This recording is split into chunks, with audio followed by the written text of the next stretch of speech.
000 hommes. On a combien d'avions de guerre?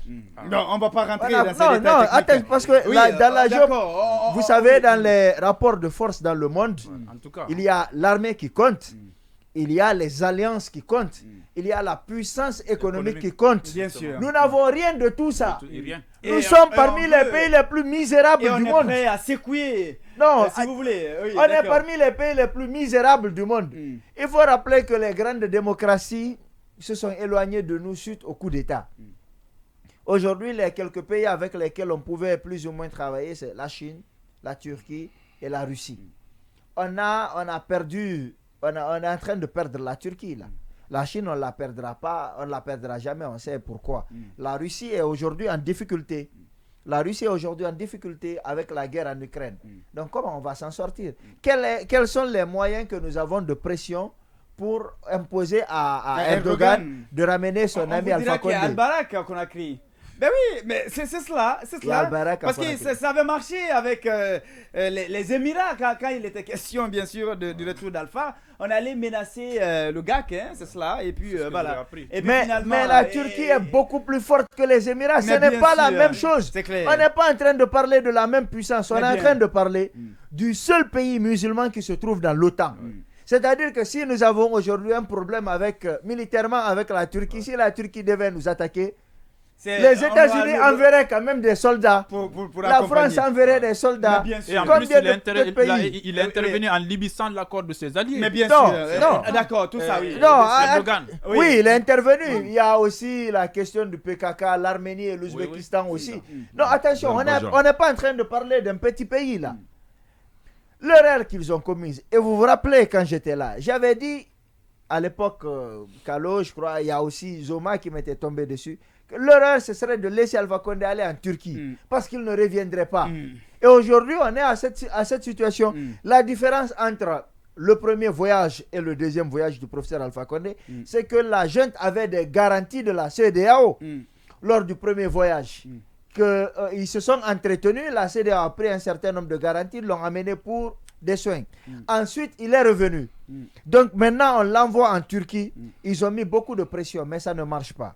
Le problème qu'ils ont commis, l'erreur qu'ils ont commise, c'est de laisser Alpha Condé aller dans un pays comme la Turquie, où il a des liens très forts avec Erdogan, face à quelqu'un qui ne cède à aucune pression internationale. Je pense donc qu'ils ont commis une erreur. Et moi, j'avais dit à Alpha Condé que je voyais voyager. Il n'était pas mourant, mais malade. On aurait pu choisir un autre pays. On aurait pu l'envoyer dans un pays qui aurait accepté de le ramener. Mais pour quelle raison? Il n'est pas un détenu politique, Yassine. Il n'a pas de mandat mais bien derrière sûr. lui, Et pourquoi on le ferait? Ça n'a pas de sens. En tout cas, si on s'en tient aux différents communiqués du CNRD. C'est quand même drôle ce que j'entends. C'est quand même drôle. C'est quand même Vous oubliez qu'il y a Alpha Condé quand même. C'est celui qui a été renversé par Mamadi Doumbouya, qui est encore au pouvoir. Et alors? Ça, c'est un.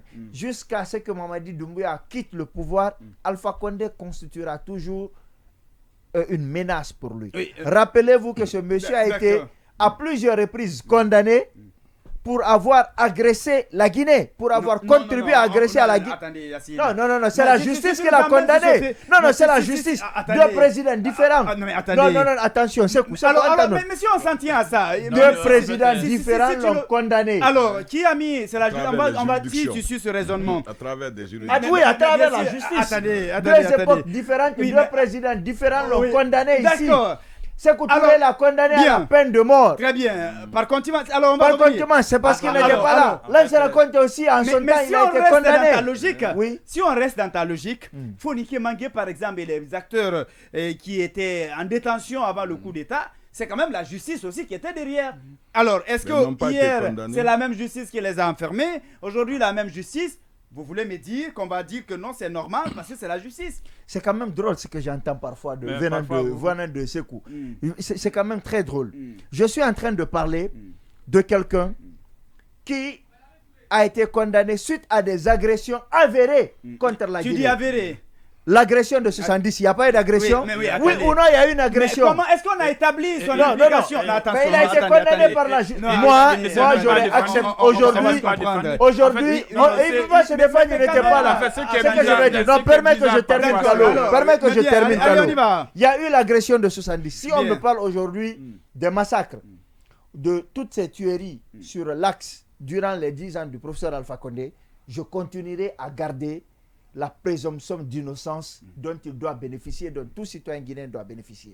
Mais il y a eu une attaque contre la Guinée en 70. Il y a eu un procès.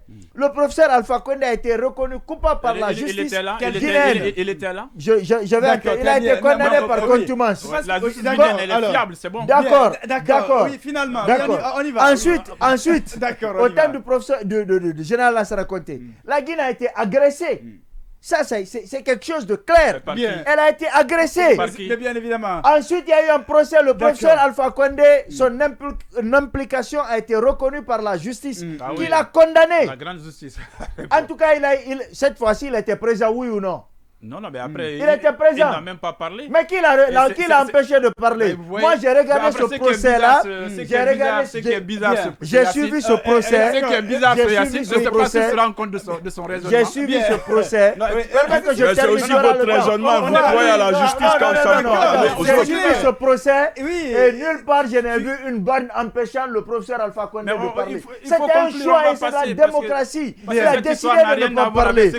Moi, je sais juste qu'à en ce moment, il avait été dit qu'il n'a jamais été hapiné. D'accord, très bien. Mais en 2010, quand même, il a reconnu avoir été hapiné. Où est le problème? Oui, justement, non, c'est parce qu'il y a des discours différents. Bien, je dis encore une fois, Alpha Condé, tant qu'il continuera de bénéficier de toutes ses facultés mentales, il continuera de constituer une menace pour la Guinée. Bien, si je peux demander, ce qui est quand même bizarre sur Yacine, il dit que s'il ne doit pas revenir parce que la justice est corrompue, Alpha doit revenir parce que la justice elle est fiable. Non, je n'ai pas dit qu'Alpha doit revenir. Je n'ai pas dit qu'Alpha doit revenir. Mais vous avez dit qu'il doit faire face. Non, mais le raisonnement de Kalo aussi qui se retourne contre lui. Non, mais comme Christian, il estime que la justice est indépendante. Je n'ai pas dit ça. Moi, je n'ai pas dit. Moi, je n'ai pas dit. Moi, je suis dans une logique où chacun a un droit à respecter, à faire respecter aussi. Le professeur Alpha Condé, tout ce que nous sommes en train de vivre là, c'était de la distraction. Et la gente a eu une stratégie parce qu'ils n'ont jamais communiqué officiellement sur ce qui se passe. D'habitude, tout ce qui concerne Alpha Condé, il y a Madame Aminata, colonel Aminata qui venait à la radio, qui parlait. Mais cette fois-ci, le dernier communiqué concernant le cas Alpha, c'était clair et net. Cette fois-ci, tout ce que nous disons, c'est de la distraction. Parce qu'il n'y a aucune preuve que c'est la gente qui est derrière tout ça. Parce qu'avant, ils faisaient des communiqués. Mais il n'y a pas eu de démenti non plus. Le problème, c'est qu'ils sont toujours dans une situation où ils sont en avance. Parce qu'ils vont dire que c'est la gente qui l'a dit, mais où est la preuve? D'autant plus que d'habitude, ils ont de la preuve parce qu'il y a un communiqué officiel. Cette fois-ci, il n'y a ni communiqué, ni écrit, ni oral. Donc en fait, c'était vraiment moi je pensais que c'était purement des rumeurs. Au-delà de ça, la gente savait pertinemment que Alpha Condé ne pourrait pas revenir comme ça parce qu'il n'y a pas de mandat d'arrêt à l'encontre du professeur Alpha Condé. Ce n'est pas un joueur, c'est quelqu'un qui a ses relations.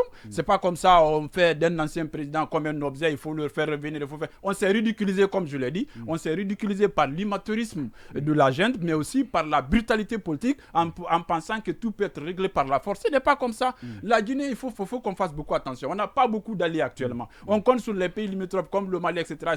Or, les puissances internationales dans la géopolitique internationale, elles sont très importantes. Aujourd'hui, comme l'a rappelé Yacine, la Russie est en difficulté parce qu'il est en train de se faire des ennemis un peu partout à l'Occident.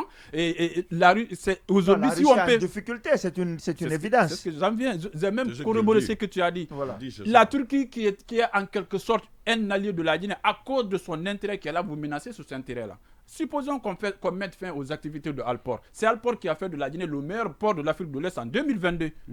C'est l'Alport qui est l'un des principaux pourvoyeurs de devises à la Guinée. Quelqu'un soit ce qu'on peut reprocher au contrat, mais quand même sur le terrain, le contrat, ils peuvent s'attaquer au contrat. On ne pourra pas dire que Alport n'a pas travaillé de ce côté. Non, de ce côté, il n'y a rien à dire. Il faut qu'on arrête de se moquer de nous-mêmes et donner l'occasion aux gens de moquer de nous que d'aller saisir le bureau d'un directeur parce qu'on a un problème avec un État. C'est vraiment ridicule. Ça n'a aucun effet. Je suis d'accord avec la façon mais je pense qu'il faut tout faire. Mais moi, je voudrais que la Turquie... Mais s'il veut qu'il revienne, mais qu'il revienne. Moi, je suis d'accord. Moi, je voudrais simplement rappeler que le plus important ici, moi, je pense que c'est une exigence de façade. Je ne pense pas que ce soit la réalité. Moi, je crois beaucoup plus à la rumeur et je pense que le problème est ailleurs. ce n'est pas pour exiger le retour d'Alpha Condé. On voudrait distraire les gens. Le problème peut-être c'est d'ailleurs entre Al-Barak et le gouvernement. Peut-être que la façon dont ils ont obtenu le contrat, chacun peut l'imaginer. Peut-être que le gouvernement guinéen n'a pas beaucoup à gagner, qu'ils veulent revoir et passer des petites menaces pour pouvoir... Voici, on peut discuter du contrat. Mais exiger le retour d'Alpha Condé, le gouvernement ne l'a jamais dit. Et je pense qu'on veut faire maintenir l'arrière-garde de M. Alpha Condé, le sécuriser. Et finalement, le CNRD n'est pas dans une logique. Et moi, je le pense fermement, de demander le retour d'Alpha Condé. Je pense que, vous le pensez? oui, je le pense. Je pense que l'exil arrange le CNRD. Et que si Alpha Condé reste ici, c'est un peu plus troublant. Et généralement, ça peut créer des problèmes. Ah ouais, donc vous pensez que c'est on ne sait jamais. On ne sait jamais. Il se pourrait que la justice... Il se pourrait que la justice l'incrimine, qu'on soit dans l'obligation de l'arrêter, alors ça va créer des problèmes. Mais s'il est à l'extérieur, il va bénéficier de la protection et finalement de l'oubli avec le temps. Il ne faut pas qu'il bénéficie de l'oubli. Non, je pense pas. Il faut qu'il réponde de sa gestion. Il va répondre. Moi, je ne suis pas. Et s'il y a quelqu'un qui vraiment veut défendre, qui doit répondre de sa gestion, c'est moi. Je suis très bien. Mais il faudrait que pour des questions politiques, qu'il épargne. Parce que s'il l'envoie ici, ils seront dans l'obligation de faire répondre à Alpha Condé. Donc il sera encombrant. Et s'il est arrêté, c'est des problèmes. Il a un soutien populaire très important. Là, il faut le rappeler. Donc moi, je pense que le CNRD, c'est les gens qui spéculent sur ce qui se passe. Un jour, on saura la réalité, mais je pense que ce n'est pas le vrai problème. Cette exigence, elle n'est pas vraie. Et le RPG, pour se donner du poids, est en train de jouer sur cette spéculation. C'est pas pour se donner non, du poids. Le RPG continue d'avoir du vous poids. Savez que sur le terrain, le RPG continue d'avoir du poids. C'est ce que je dis, mais renforcer, alors je m'excuse. Alors, c'est parmi les trois plus grands partis politiques du pays. Si c'est ce qui arrange, peut-être que je n'ai pas utilisé l'expression idoine pour se renforcer, mais c'est toujours bien que le RPG soit rattaché à Alpha Condé pour se donner plus de poids. Et ça, c'est une vérité, on ne peut pas aller à l'encontre. Et finalement, si vous demandez au RPG pourquoi vous avez, le RPG ne vous donnera qu'une information fiable pour dire que le CNRD a exigé le retour de Alpha Condé. Je ne pense pas qu'ils en ont les preuves. Comme si le RPG a l'habitude de donner des informations fiables depuis qu'ils ont été rendus. Oui, Yassine, oui, mais ils font de la politique. Mais ils font de la politique. Oui, mais est-ce que c'est un faux? Même condamner le coup d'État ici, il a fallu que Makanera tape du poing sur la table pour qu'ils partent. Ils étaient tous terrés dans leur trou. Bien, il faut qu'on très bien. Oui, mais là, c'est pas parce qu'ils avaient peur, c'est parce que j'ai tué les circonstances, les obligeaient. Mais Makanera a condamné. Makanera n'est pas un homme. Très bien. Makanera, c'est pas comme lui, il avait condamné. Makanera a attendu le bon moment. Même dans leur première déclaration, vous voyez. Très bien, accepté. La stratégie de Makanera, il avait fini de régler les problèmes et c'est tout. Il n'a jamais condamné le lendemain, il pouvait le faire.